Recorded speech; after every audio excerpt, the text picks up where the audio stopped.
जय माता की। मैं आशा करता हूँ कि आप सभी स्वस्थ होंगे। कल के भाग में हमने यह जान लिया था कि रैदास जी किस प्रकार से विश्वविख्यात हुए और क्या चमत्कार हुआ जिससे सभी ने यह माना कि रैदास जी सिद्ध संत हैं। आज के भाग में हम जानेंगे कि भगवान ने उनकी किस प्रकार से परीक्षा ली और उन पर किस प्रकार से कृपा हुई। आज के विषय में प्रवेश से पूर्व हमारे चैनल पर जो नए हैं वे चैनल को सब्सक्राइब कर लें और हाँ, बेल आइकन को जरूर दबाएं। चलिए प्रवेश करते हैं आज के विषय में कि रैदास जी की परीक्षा किस प्रकार से ईश्वर ने ली। देखिए, गंगा जी द्वारा कठौते के जल से प्रकट होना यह बहुत बड़ा चमत्कार था। इसके बाद रैदास जी की ख्याति 10 दिशाओं में हो चुकी थी। तब एक बार भगवान इनकी परीक्षा लेने के लिए आए और पारसमणि इन्हें देकर बोले कि हे संत रैदास जी, मैं तीर्थ करने जा रहा हूं। मतलब भगवान किसी साधु महात्मा के ही रूप में आए थे और बोले कि मैं तीर्थ करने जा रहा हूं, यह मेरी पारसमणि है, पारस पत्थर है, इसे आप अपने पास रख लें क्योंकि मुझे किसी पर विश्वास नहीं है। और हाँ रैदास जी, अगर आपको कोई जरूरत हो तो आप इसे उपयोग कर सकते हैं। तो रैदास जी कहने लगे, मेरा धन तो भगवान श्री राम है, मेरा धन तो प्रभु है, मुझे किसी पारस पत्थर की आवश्यकता नहीं है, आप इसे ले जाइए। वो कहते हैं, देखिए मैं तो बड़ी आस और उम्मीद से आपके पास आया था कि आप मेरी बात मानेंगे और इस पारस पत्थर को अपने पास रख लेंगे। ठीक है, आप इससे कुछ मत करना, लेकिन आप रख लीजिए, मैं तीर्थ यात्रा से जब पुनः लौटूंगा तो आपसे आकर ले लूंगा। तो रैदास जी कहते हैं कि देखिए, मैं स्पर्श नहीं करूंगा आपके पारस पत्थर को, आप स्वयं ही जाइए और श्री ठाकुर जी के पास रखाइए। तो वह साधु रूपी भगवान प्रभु श्री राम ही थे, साधु रूप में गए और पारस पत्थर को वहां रखाए। ठीक 13 महीने बाद 14वें महीने में वह साधु महात्मा पुनः आते हैं और कहते हैं, हे रैदास जी, आपने क्या सेवा ली है पारस पत्थर से, सो बताइए।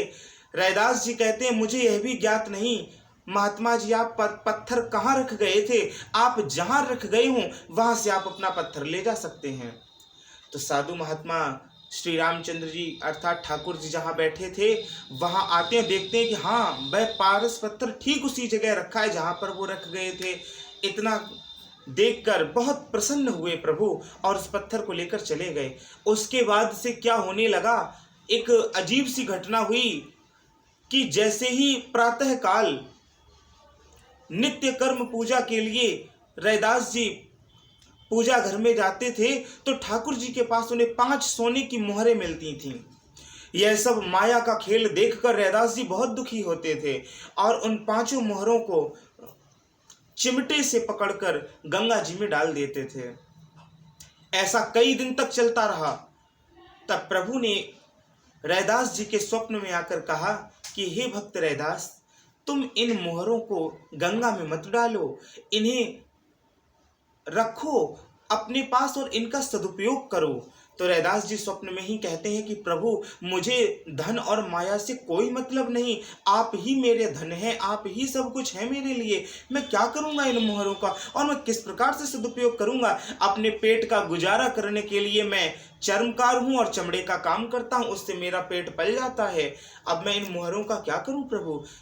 तो प्रभु कहते हैं, नहीं रैदास, तुम्हें ये मोहरें लेनी है और इन मोहरों से ही तुम एक आश्रम बनवाओ, यज्ञशाला बनवाओ और गंगा तट पर बड़े बड़े घाट बनवाओ। यह मेरी आज्ञा है, इसका पालन करो रैदास। फिर क्या हुआ, रैदास जी उस आज्ञा को मान लेते हैं और फिर रैदास जी ने उन मोहरों की सहायता से ही बड़े बड़े आश्रम बनवाए, यज्ञशालाएं बनवाई, गौशालाएं बनवाई और घाट बनवाए। इसी के साथ ही रैदास जी की ख्याति 10 दिशाओं में हुई और भक्त रैदास को, संत रैदास को कौन नहीं जानता। तो देखिए, हम सभी ने संत रैदास की इस कथा को श्रवण किया। अब आगे हम प्रतिदिन नई नई भक्तों की कथाओं को श्रवण करेंगे, इसलिए आप हमारे चैनल से जुड़े रहें। यह जानकारी यदि आपको अच्छी लगी हो तो आप वीडियो को लाइक करें, शेयर करें। और हाँ, देखिए, संत रैदास बहुत ही निम्न वर्ण के थे। सभी जानते हैं कि वो चर्मकार के बालक थे, लेकिन समस्त संसार उन्हें प्रणाम करता है, नतमस्तक है उनके आगे। तो क्यों है? क्योंकि संत रैदास ने भौतिक विकारों पर विजय पा ली थी, परम प्रकांड परम ज्ञानी थे। तो उनके ज्ञान के आगे सभी नतमस्तक हैं। इसीलिए हम भी वर्ण धर्म को दोष ना दें कि हम ब्राह्मण हैं या क्षत्रिय हैं, वैश्य हैं या शूद्र हैं। हमें सच्चे हृदय से ईश्वर की भक्ति करनी है और ज्ञानार्जन करना है। हमें ज्ञानी, अगर हमें ज्ञान होगा और हम ज्ञानी होंगे तो समस्त संसार हमारी महत्ता को समझेगा। किसी वर्ण में जन्म ले लेने मात्र से हम वो नहीं हो जाते। हमारा कर्म जो है, अपने कर्म से हम महान बनते हैं। इसी के साथ ही मैं आपसे विदा लेता हूँ। जय माता दी।